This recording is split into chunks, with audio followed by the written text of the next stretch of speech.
Bueno, buenas tardes. Bueno, gracias por invitarme a participar en esta mesa. Bueno, varias de las charlas que se han dado a lo largo de estos días han sido importantes para sentar las bases para mi charla que resume lo que es la evolución luego. A mí me tocó el tema de las consecuencias nutricionales a largo plazo y el impacto en la salud posterior. Siempre todos que damos charlas de nutrición en el prematuro nos planteamos los siguientes desafíos. El primero es el mito o realidad que nombró el doctor, lograr el crecimiento similar al intraútero, prevenir la desnutrición postnatal, que tanto en una publicación nuestra del año 2010, que fue nombrada en otras conferencias también del grupo de aquí, como en las intervenciones que ha realizado el doctor, con una intervención nutricional precoz y agresiva. Esta desnutrición postnatal baja algunos puntos el porcentaje, pero aún así es alto. También el doctor nos ha comentado acerca de la enfermedad ósea o el metabolismo fosfocálcico alterado, luego el crecimiento neurológico y evitar las secuelas alejadas. Y aquí una imagen vale más que 1000 palabras. Para representar mito o realidad, estamos esperando que un niño que nazca prematuro tenga el mismo patrón de crecimiento que si estuviera intraútero, con un ambiente totalmente diferente, la panza de la mamá o la incubadora. Nosotros, bueno, ya se ha comentado que al egreso institucional, muchos tienen el antecedente de retardo del crecimiento intrauterino, muchos presentan esta desnutrición postnatal que hemos estado hablando, muchos con peso y talla anormales y la composición corporal, que es lo que llamamos este crecimiento de calidad, con masa grasa y masa magra generalmente disminuidas. Y el tiempo de recuperación nutricional, este catch-up que siempre hablamos, es variable, de acuerdo a cómo evolucione ese paciente y a las comorbilidades que pueda tener. Se dice que sería ideal que el niño recupere el percentilo del peso de nacimiento en los primeros meses. Esto sería como un ideal. Hay muchos factores que determinan esta recuperación nutricional. Entre ellos mencionamos el peso, la edad gestacional, el retardo de crecimiento intrauterino y el extrauterino, que sería el déficit acumulado. Mayormente este crecimiento compensatorio ocurriría en los primeros 2 y 3 años de la vida. En una de las charlas mencionaron ayer que incluso en los últimamente se está este periodo poniendo en duda si puede ser aún mayor la posibilidad. Ayer mencionaron el potencial de recuperación de un niño que ha nacido con bajo peso para la edad gestacional, incluso un poquito más. Pero a nosotros lo que nos compete es que en el monitoreo de ese crecimiento compensatorio vamos a darle una especial foco a la masa magra y al crecimiento lineal, que es la talla. Muchas veces llegan en consulta a pacientes que han sido prematuros porque no engordan. Y en realidad uno lo mira y el peso para su talla es totalmente adecuado. Entonces, en ese niño que quizás no engorda porque tiene un peso adecuado para una talla baja, es totalmente contraproducente engordarlo. Y la respuesta al crecimiento va a depender de esta composición corporal y de la ganancia de peso y también, por supuesto, la determinación del perímetro cefálico, que es otra de las maneras que medimos la calidad de ese crecimiento. Por eso es muy importante que nosotros individualicemos por qué carril, qué patrón de crecimiento va a tener ese niño. Si es una talla pequeña para la edad, pero el peso es adecuado, es una consideración distinta si un peso es inadecuado para su talla, sea pequeña o normal. Y ayer se mencionó en el interactivo del mediodía el tema de cómo monitoreamos el crecimiento. Se mencionaron las curvas de Fenton como las seleccionadas hasta las 50 semanas y yo quería agregar que también en las guías del Ministerio se consensuó y también en la Sociedad de Pediatría que para continuar luego de la utilización de Fenton, que culmina las 50 semanas, se utilizan las curvas de crecimiento de la Organización Mundial de la Salud. Nosotros a lo largo de la evolución nutricional en el largo plazo tenemos, de acuerdo a la etapa biológica del desarrollo de ese niño o adolescente o adulto precoz, diferentes focos. En el primer año de vida estamos enfocados en la recuperación nutricional. Esto es estrictamente desde la mirada nutricional. en lo que es la transición alimentaria, la oralidad y las texturas. Muchos tienen traqueostomías, respirador, sondas. Luego, bueno, la recuperación nutricional que se mantiene. Muchas veces se utilizan otras terapéuticas como la hormona de crecimiento, que requieren un monitoreo nutricional especial. En la adolescencia surgen también los problemas de la imagen corporal y siempre están presentes en todas las etapas comorbilidades, las complicaciones metabólicas y el tema de la salud ósea que hablamos. Y bueno, cuando se hace la transición del adolescente prematuro a un médico de adultos, siempre recordar que como adulto tiene diferentes factores de riesgo precoces en su vida que van a determinar otros controles. Este crecimiento compensatorio o la recuperación nutricional usualmente es incompleto en algún punto. Muchos niños recién nacidos pretérminos se mantienen más livianos y más bajos que sus pares, también durante la adolescencia y la adultez. Y también, lo que mencionaron anteriormente, que un crecimiento desproporcionado puede llevar a alteraciones en la composición corporal. Esto, en un sentido, es que un catch-up o una recuperación nutricional muy esplendorosa puede ser beneficioso para el neurodesarrollo, pero si la composición corporal de esa mejoría nutricional solo se contempla en el peso o en diferente composición corporal, sumado a menor masa magra, va a tener consecuencias adversas metabólicas en la adultez. Muchos estudios han demostrado, esto es de conocimiento, que hay una asociación entre el bajo peso de nacimiento con mayor riesgo de enfermedad cardiovascular, eventos vasculares en el sistema nervioso central, resistencia a la insulina, diabetes tipo 2, tanto en países en vías de desarrollo como desarrollado. También se ha asociado el bajo peso al nacer con mayor riesgo de muerte, función inmune alterada, mayor riesgo de enfermedades atópicas y alteraciones del neurodesarrollo. Inicialmente, los estudios epidemiológicos no distinguían entre un bajo peso por retardo del crecimiento intrauterino o un bajo peso por prematurez, pero también hay evidencia actualmente que se han desarrollado muchos más estudios que la prematurez en sí, no solo estar en el grupete de bajo peso de nacimiento, en sí misma la prematurez es un factor de riesgo para el desarrollo de enfermedades crónicas no transmisibles. Bueno, esto ya lo mencionamos. El patrón de masa grasa generalmente es alterado y hay un predominio de masa grasa abdominal con un descenso de la masa grasa subcutánea. Y en algunos estudios postulan que estas diferencias persisten luego en la vida. Los adultos que han sido recién nacidos de pretérmino pueden ser, según este estudio que pongo a modo de ejemplo, 6 o 7 kilos en promedio más delgados que la población control. También se menciona que el crecimiento compensatorio en peso generalmente es mayor que en talla. Entonces tenemos que ser muy cuidadosos, porque si excede lo que corresponde para esa talla es extremadamente perjudicial.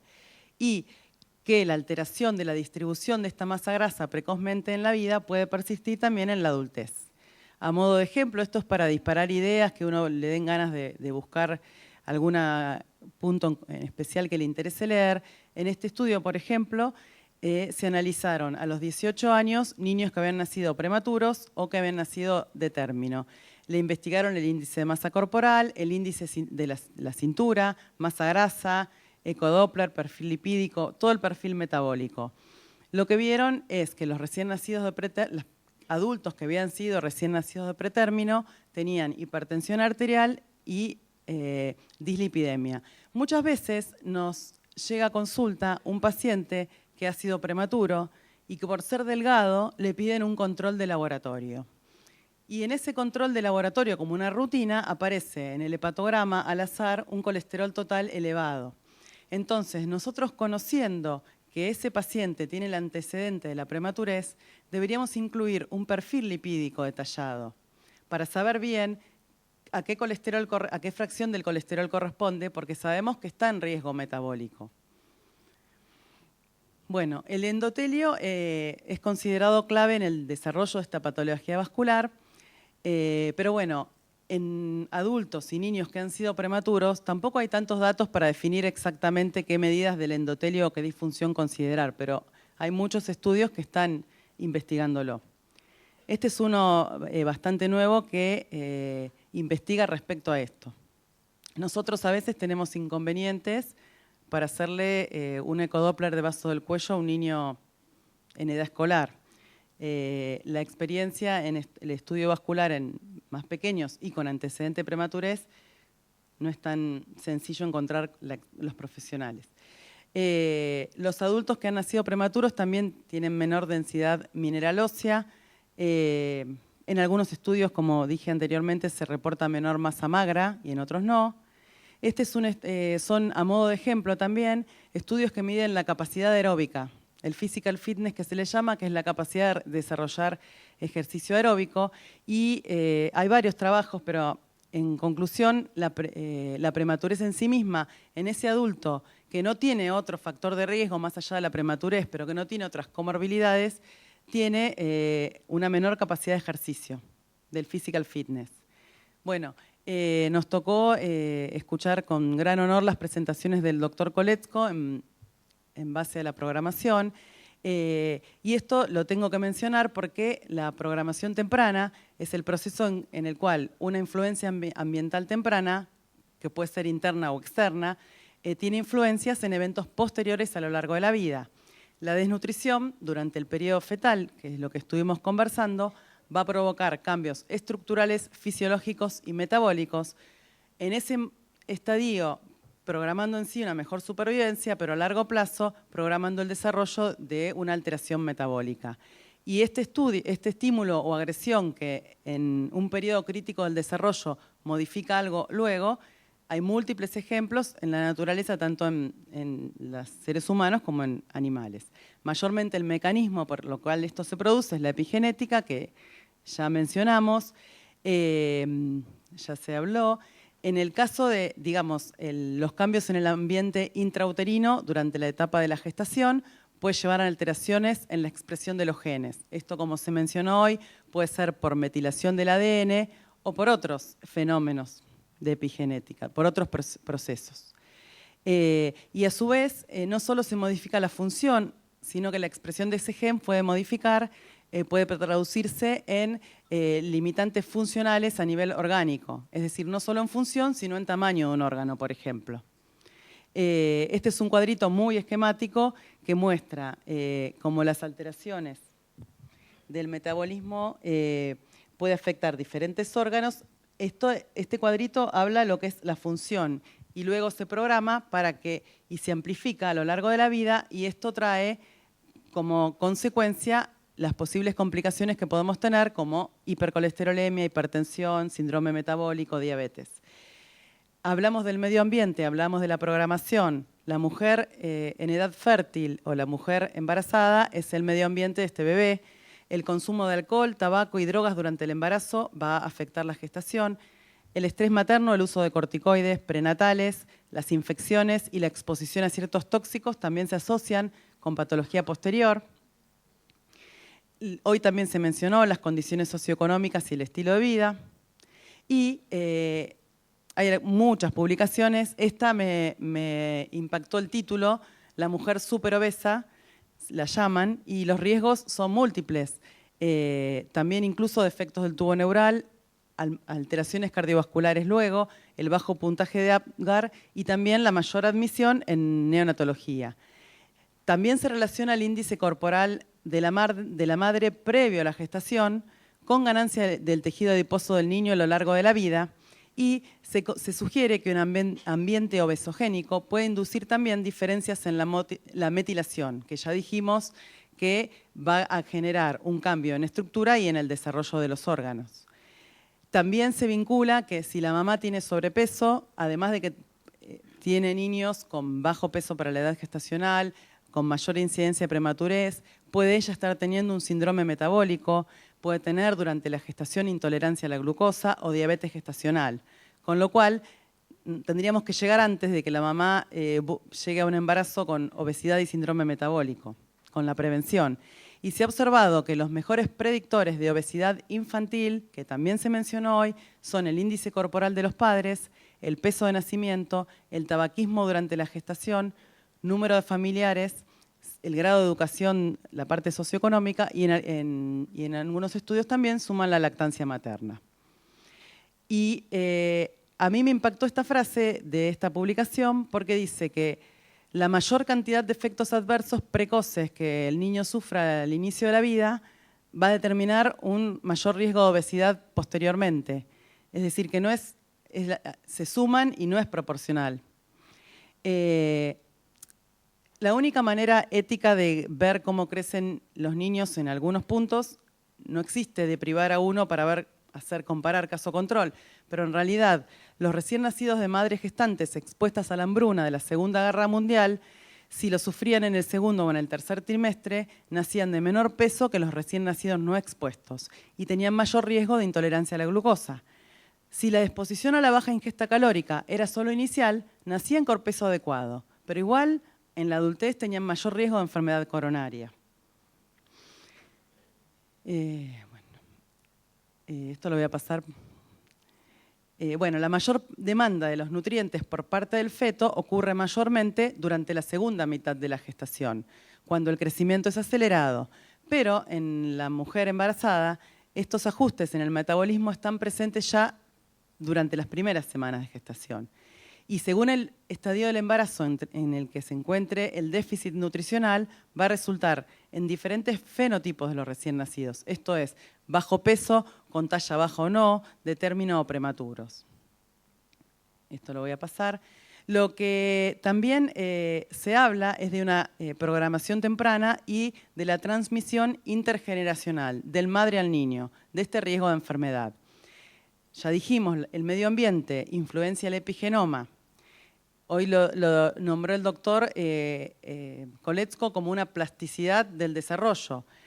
Ajusta sistemas metabólicos y homeostáticos para adaptarse. Pero luego se producen cambios que pueden afectar el funcionamiento de los órganos. Y cómo se transmite, es decir, este bebé que van a nacer en determinadas condiciones, luego este naranjita se va a transformar en esta madre naranjita. Entonces, fenómenos de programación que sufrió cuando estaba en la panza de la mamá, los va a transmitir a su bebé. Y es como una cadena que me hizo acordar cuando el doctor puso el juego de la oca en la presentación, porque es como un círculo vicioso. Entonces nosotros tenemos la oportunidad, primero, de prevenir, o sea, las personas que hacen el seguimiento de adultos, mujeres en edad fértil, de prevenir diferentes patologías antes del embarazo. Una vez que no se previenen, bueno, va a tener una gestación que puede ser complicada con obesidad materna. Pero luego tenemos los pediatras la responsabilidad del seguimiento de la niña, que en el día de mañana va a ser una madre quizás, o una mujer en edad fértil. Entonces los pediatras muy precozmente podemos intervenir. En el consultorio, bueno, uno debe anticiparse, debe estimularse la lactancia materna, ya se habló hoy de los momentos adecuados y la alimentación complementaria oportuna y adecuada, los controles pediátricos y de seguimiento especializado del niño prematuro y del adolescente. Gracias. Debemos individualizar el patrón de crecimiento de ese niño, porque nuestra intervención puede ser muy diferente. Dentro de los análisis de laboratorio, bueno, depende de lo que busquemos podemos pedir, pero no nos olvidemos que tienen determinados riesgos que en algún punto lo deberíamos pesquisar. Muchas veces tenemos interconsultas o seguimiento en conjunto con otras especialidades, como por ejemplo con los endocrinólogos frecuentemente. Y los puntos prácticos es que los adultos que han nacido prematuros tienen mayor riesgo de enfermedad cardiovascular, los factores de riesgo pueden reducirse, sistemáticamente además de pesarlo, medirle el perímetro cefálico, hay que tomarles la presión, y la educación, tanto en la alimentación como en la actividad física, debe ser precoz. El síndrome metabólico suma muchos factores de riesgo cardiovascular. Nosotros tenemos como unos criterios para pediatría que están publicados en en el libro en los archivos argentinos. Y estos factores que menciono casi para terminar son factores que si uno los modifica, que son modificables en los primeros 5 años de vida de un niño y que si uno los puede lograr prevenir u optimizar, tiene mucha prevención en sus manos. La obesidad materna, el incremento excesivo de peso durante el embarazo, el tabaquismo durante el embarazo, bajas determinaciones de vitamina D en la madre y escasa lactancia. Son factores de riesgo precoces, súper potencialmente modificables. Y a modo de ya cierre, estamos hablando del programming, de qué pasa, de la hipótesis de Barker y demás, y también está el foco en cómo puede ocurrir asimismo la programación, esta plasticidad del desarrollo en todos los embarazos, aún en individuos que nacen con peso dentro del rango normal. Esto es todo.